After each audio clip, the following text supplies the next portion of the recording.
So prenatal development is the time of gestation to from fertilization to birth, and postnatal is from birth into physiological adulthood. So we have the three embryonic stages. So we have fertilization, cleavage, morula, blastocyst, implantation, and gastrulation, which is the formation of germ layers, and placentation. The embryonic stage is from 3 to 8. The fetal stage is from week 9 to birth. And it's pre-embryonic stage is initiated by fertilization. So the egg must be ovulated from the ovary, and after it is released, the secondary ovary is surrounded by corona radii.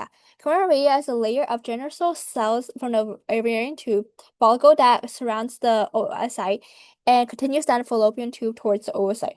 The oocyte appears large because of the corona radii around surrounding it. So between the corona radii and the oocyte is called the zona pellucida. Zona pellucida is a protein layer secreted by the oocyte and protects the oocyte and ensures fertilization is occurring properly. The whole structure leaves the oocyte and travels down the oviduct within a bunch of cilia that sweep it, and there's peristaltic movement of the musculature. When the egg is ovulated, it will survive for only 24 hours. If the female happens to have intercourse during the time, there might be sperm traveling around the oviduct. So sperm enters the vaginal canal and swims through the cervix into the uterus along the oviduct and encounter the oocyte and fertilize. And fertilization occurs in the oviduct. Fertilization, so sperm and the oocyte fuse together, and the ovulated egg lives 24 hours.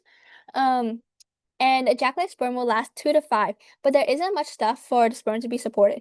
Sperm needs to swim through the gauntlet of female reproductive tract to make its way to oviduct. Sperm are microscopic and swimming. So the female reproductive system isn't designed for sperm to survive. So if sperm isn't part of the woman's body system, it will attack it. So less than 0.1% percent of ejaculated sperm are going to make it. Men ejaculate about 15 to 200, and women don't they release about like less than 200. So when the sperm gets there, it needs to penetrate the coronal radii, which is the layer of cells that are surrounding and protecting the oocyte. And the sperm and the oocyte begin to fuse. So acrosome is the tip that filled with enzymes to break the coronal radii. And it will burst open the enzymes and break off, and then sperm will die. There's dozens of sperm have to do this. And the zona pellucida is only one sperm can enter to the next layer. It's a layer of proteins that the oocyte has secreted. So the sperm fuses itself with the oocyte and dumps nucleus in there. And the rest of the sperm remains outside. And once a nucleus goes in, it initiates oocyte activation. The pellucida hardens to prevent additional sperm from entering. This is important because if you have more than one sperm entering, you will have a zygote with too many chromosomes. So the oocyte got fertilized by one sperm, and all other sperm get locked out after oocyte activation. The nuclei of oocyte and sperm will fuse together and make 46, and the sperm is going to initiate cleavage. Cleavage is when the zygote undergoes mitosis. So it makes 2 cells, makes 4 cells, and it makes 8 cells, so bulb cells. And since we don't have many chromosomes, it takes a long time to do its division. It takes 4 days to go through cell division. Day 5 to 6, you start to see the morula. So it's like a hollow ball of cells is called a trophoblast, which is filled fluid inside the blastocell. The chunk of cells that sit inside the inner cell mass is on the wall of the trophoblast. The blastocyst is going to embed itself into the wall. The inner cell part is mass, parts of it is developed in the embryo. The last step is the blastocyst embed walls of a uterine called implantation. So we have fertilization, 2 cell, 4 cell morula, and clear blastocyst and trophoblast outside an inner cell mass. And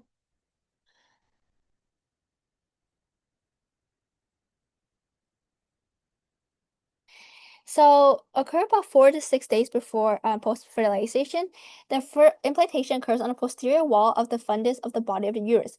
The blastocyst embeds lower down the uterine cavity. It puts the fetus and embryo at risk at being lost because it won't remain implanted. The trophoblast cells will proliferate and invade the endometrium of the uterus and dig themselves into the wall of uterus. So the cells of the trophoblast are proliferating. The implantation begins. The structure is triggered by human HCG and which are hormones that blastocysts secrete during implantation. So about 1/2 to 1/3 of zygotes fail to implante into the uterine wall and absorbed by the endometrium. Placenta is going to start to grow. The placenta half made by embryo and half made by mother. The chorion and the embryo and endometrium of the mother are going to grow together to form the placenta, and the placenta job is to bring oxygen and nutrients to embryo and remove waste. Trophoblast cells divide rapidly and burrow into endometrium and cut through capillaries. So, destroys capillaries in mom, and then blood pools, and the maternal blood pools down and isn't shared with the fetus. But a lot of dissolved substances in blood will dissolve across the chorion, and they'll be able to go to the bloodstream of the embryo. We have gastrulation. Okay. Where is it? The cells of the inner cell mass are going to start moving and dividing and establish. So we have the blastocyst, the late blastocyst, which is the cells of the inner cell mass starts to separate, the embryonic disc, which is ectoderm, mesoderm, and endoderm. And ecto makes skin, meso makes muscle, connective tissue, endoderm is GI tract, endo, inside. And basically, we have neurulation, which is the amniotic cavity, yolk sac, embryonic disc into 3 layers of ectoderm. Neurulation is development of the central nervous system, how we form spinal cord and brain. And we form a neural plate where the cells in the center, the endoderm, form up a little bit and thicken in this area. The neural core forms up in the neural fold, and as it folds up, sends across neural groove. We have neurulation disorder, which is when the neural tube fails to completely close, and it can cause defects. If it's small, it can cause no defects. If it's large, it will cause problems with walking or moving lower limb. So it's also linked to melanocytes migration. So melanocytes are clumped in the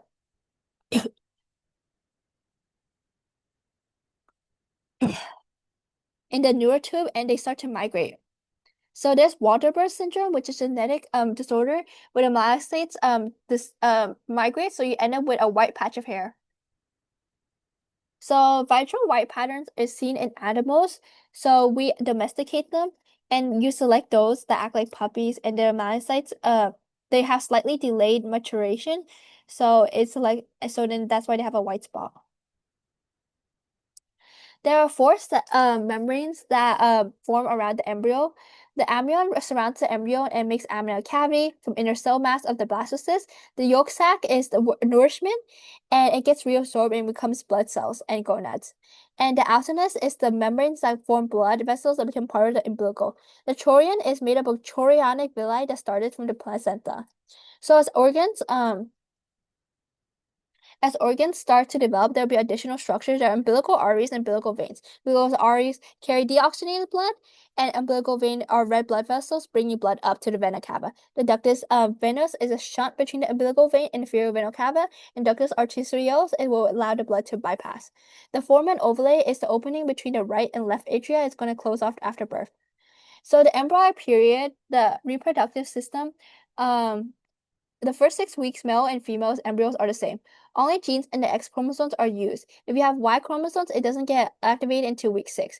The structure called blood develop into clitoris or glans penis. The grooves of tissue called urogenia groove until it becomes labia minora. So we have labiosacral swelling on the side, and females and it develop into labia majora. While with males, it becomes the shaft of the penis. So these are the growth rates, and so after embryonic period, all the major organs are developed, and then there's development devoted to growth, and this is where the most rapid growth occurs. Most of the growth has been centered around growing the central nervous system. The rest of the body will catch up. There's a lot of birth defects. Okay, so during embryonic periods, the 3 to 8 the central nervous system, heart, and genitalia. Rest of the fetal system is just growing, and the central nervous system develops, but it develops until you're 25. And if the mom is exposed to dangerous teratogens, it can damage different parts of the embryonic system. And there are a lot of central nervous system abnormalities. So dilation is when regular uterine contraction, so dilate to 10 centimeters or 4. Inches and expulsion is the full dilation of cervix and then fully open. It could take up to 1+ hours, and it's pushing the baby out. If the vagina is not doing that properly, it can tear it. And and then the placenta stage is when the delivery isn't over until placenta and membrane has been expelled. And then premature babies will be born before 38 weeks.